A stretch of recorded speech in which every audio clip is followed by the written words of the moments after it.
Hi friends, இன்றைக்கி நம்ம சேனலில் கருப்பு கொண்டக்கடலை சேர்த்த கருவாட்டு குழம்பு நம்ம பண்ண போகிறோம். வாங்க எப்படி பண்ணலான்னு சொல்லிட்டு பார்க்கலாம். அதுக்கு நான் மண் சட்டி தான் எடுத்திருக்கேன். மண் சட்டி நல்லா சூடாகிடுச்சு. இப்போ நம்ம எண்ணெய் சேர்த்துக்கலாம். நல்லெண்ணெய் அல்லது கடலெண்ணெய் ரெண்டில் ஒன்று சேர்த்துக்குங்க. குழம்பு நல்லா டேஸ்ட்டாக இருக்கும். நான் கடலெண்ணெய் சேர்க்குறேன். எண்ணெய் நல்லா சூடாயிடுச்சு. அரை டீஸ்பூன் கடுகு, அரை டீஸ்பூன் வெந்தயம், அரை டீஸ்பூன் ஜீரகம், இது மூணையும் சேர்த்து நல்லா பொரிய விட்டுருவோம்.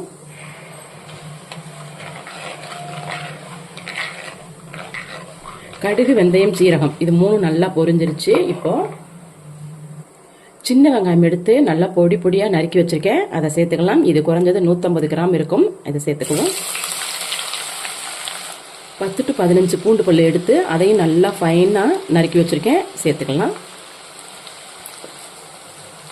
3 பச்சை மிளகாய், 2 தண்டு கருவேப்பிலை இலைகள் இதெல்லாம் சேர்த்து நல்லா எண்ணெயில் வதக்கிக்குவோம்.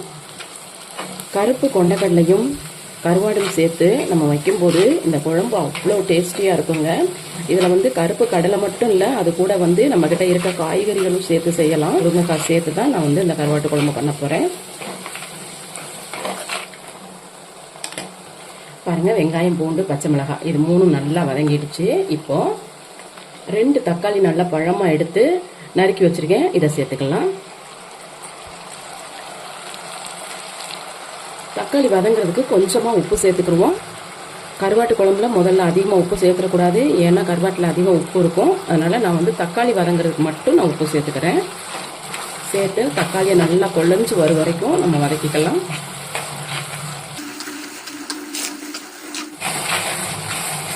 பாருங்கள், தக்காளி நல்லா வெந்துருச்சு. இந்த அளவுக்கு தக்காளி வெந்தால் போதும். இப்போது 1/4 டீஸ்பூன் மஞ்சள் தூள், அரை டீஸ்பூன் காஷ்மீரி மிளகாத்தூள் இது ரெண்டையும் சேர்த்து எண்ணெயில் நல்லா வதக்கிடுவோம். மஞ்சள் தூளும் காஷ்மீரி மிளகாத்தூளும் சேர்த்து நல்லா வதக்கிட்டோம். பாருங்கள், எண்ணெயும் பிரிஞ்சு வந்துருச்சு. இப்போது அரை டீஸ்பூன் குறுமிளகுத்தூள் சேர்த்துக்கலாம். நம்ம சேர்த்துக்கிட்ட குறுமிளகுத்தூளை நல்லா எண்ணெயில் வதக்கிடுவோம். இப்போ நம்ம மஞ்சத்தூள், காஷ்மீர் மிளகாத்தூள், குறுமிளகுத்தூள் மூணையும் சேர்த்து நல்லா எண்ணெயில் வதக்கிட்டோம். பாருங்கள், இந்த அளவுக்கு வதங்கினால் போதும். இப்போது நான் 1 கப்பு கொண்டக்கடலை எடுத்து அதை ஓவர் நைட்டு ஊற வச்சுட்டு கொஞ்சம் உப்பு சேர்த்து நான் நல்லா வேக வச்சு எடுத்து வச்சுருக்கேன். பாருங்கள், இந்த அளவுக்கு நல்லா வெந்து வந்திருக்கணும். இப்போ இந்த கடலையை இதில் சேர்த்துக்கலாம். கூடவே இந்த குழம்புல நான் முருங்கைக்காய் சேர்த்து செய்ய போகிறேன். அதனால் ஒரு முருங்கைக்காய் நறுக்கிட்டு சேர்த்துக்கிறேன். நல்லா வதக்கிடலாம்.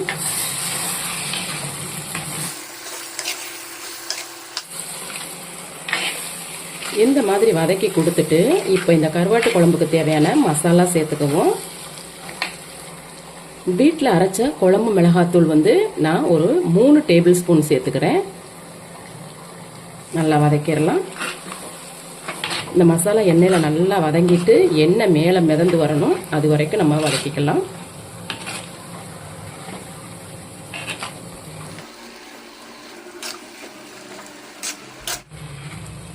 பாருங்கள், நம்ம சேர்த்துக்கிட்ட மசாலா நல்லா எண்ணெயில் வதங்கி எண்ணெயும் பிரிஞ்சிருச்சு. இப்போ இந்த கருவாட்டு குழம்புக்கு தேவையான புளி தண்ணி நம்ம சேர்த்துக்குவோம். புளி பார்த்தீங்கன்னா நான் ஒரு மீடியம் சைஸு எலுமிச்சம்பழம் சைஸுக்கு புளி எடுத்து ஊற வச்சு கரைச்சி எடுத்து வச்சுருக்கேன், அதை சேர்த்துக்கலாம். புளி தண்ணி சேர்த்து நல்லா கலந்து விட்டுருவோம். புளியினுடைய அளவு, மசாலாவினுடைய அளவு இதெல்லாம் உங்களுக்கு ஏற்ற மாதிரி நீங்கள் கூட்டிக்கிங்க அல்லது குறைச்சிக்கோங்க.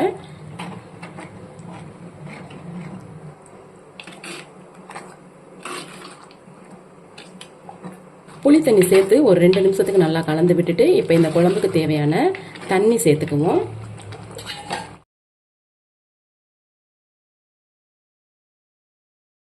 தண்ணி நான் நல்லா கொதிக்க வச்சு எடுத்து வச்சிருக்கேன், அந்த தண்ணி சேர்த்துக்குவோம்.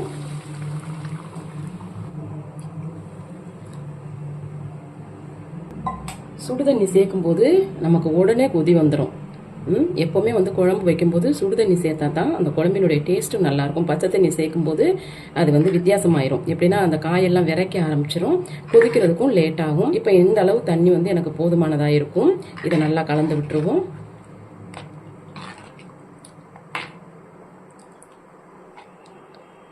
தண்ணி சேர்த்து நல்லா கலந்து விட்டுட்டோம். இந்த மாதிரி கலந்து விட்டுட்டு இப்போ இதில் நான் ஏற்கனவே கருவாடு வந்து எடுத்து க்ளீன் பண்ணி வச்சுருக்கேன். இதை சேர்த்துடலாம். நகர கருவாடுங்க. உங்ககிட்ட என்ன கருவாடு இருந்தாலும் இதே மெத்தடில் செய்யலாம். கருவாடு சேர்த்து கலந்து விட்டுருவோம். இந்த மாதிரி கலந்து விட்டுட்டு இப்போ இந்த குழம்ப மூடி போட்டு ஒரு 10 to 15 நிமிஷம் நல்லா சுண்டி வரணும். அந்த அளவுக்கு கொதிக்க வச்சு எடுத்துக்கலாம். 15 நிமிஷத்துக்கு மேலேயே ஆயிடுச்சு. ஓப்பன் பண்ணி பார்ப்போம்.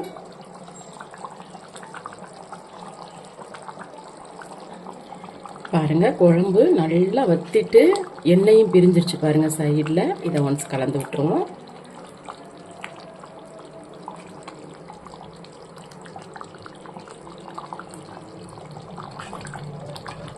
இந்த மாதிரி கலந்து விட்டுட்டு இப்போ இதில் மல்லி இலை சேர்த்துக்குவோம். மல்லி இலை சேர்த்து லைட்டாக நம்ம கலந்து விட்டுருவோம்.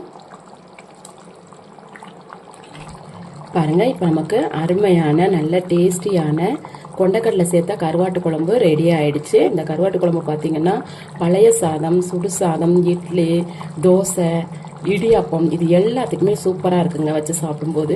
இது வந்து 2-3 நாள் இருந்தாலும் டேஸ்ட் கூடிட்டே தான் இருக்கும். இதனுடைய டேஸ்ட் வந்து குறையாது. அவ்வளோ ஒரு டேஸ்ட்டாக இருக்கும் பழைய கருவாட்டு குழம்பு. இதே போல் நீங்களும் செஞ்சு பாருங்கள். நான் பண்ணியிருக்க இந்த கொண்டக்கடலை சேர்த்த கருவாட்டு குழம்பு உங்களுக்கு பிடிச்சிருக்கு அப்படின்னா அந்த வீடியோக்கு ஒரு லைக் கொடுங்க. என்னுடைய சேனலை சப்ஸ்கிரைப் பண்ணுங்கள், கமெண்ட் பண்ணுங்கள், உங்கள் ஃப்ரெண்ட்ஸுக்கும் ஷேர் பண்ணுங்கள். மீண்டும் இது போல் நல்லது ஒரு ரெசிபியில் உங்களை சந்திக்கிறேன். அது வரைக்கும் நன்றி, வணக்கம்.